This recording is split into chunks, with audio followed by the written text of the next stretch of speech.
BMW. Yeah.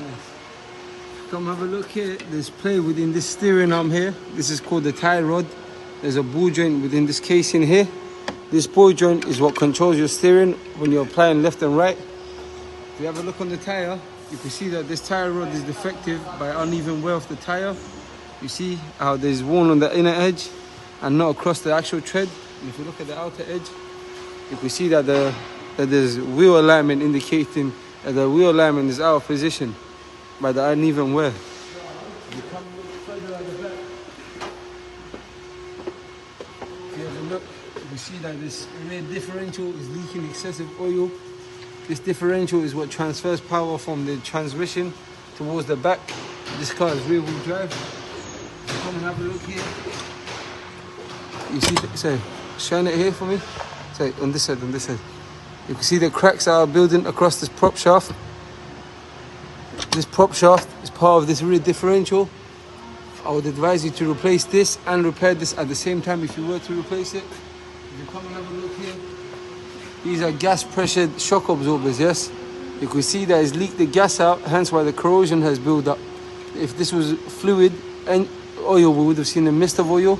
The gas from these shock absorbers has escaped, hence why you can see the leaks across there. If you come and look at that side again, same thing again.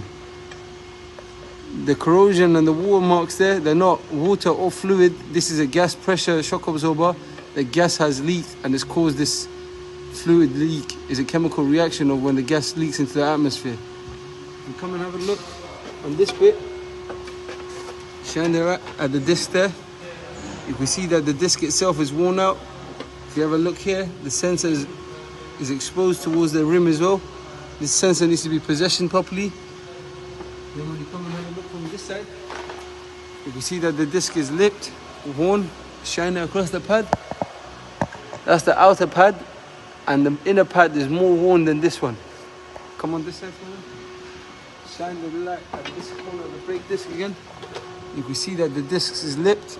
I don't know if you can see the pad from the camera angle, but the pad is actually quite low. This is the pad. If you look from this corner, if you can see, the pad is quite low compared to the disc.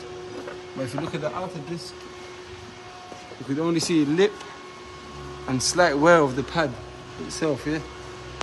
You see, the pad still got a bit left, but the inner pad is a lot more worn out. This is where I would have imagined the customers had the impact. You can see the covers are slightly loose, but the suspension itself is not damaged. It's just the only thing that's worn out on the suspension is the shock absorbers and the rear differential there. Cool.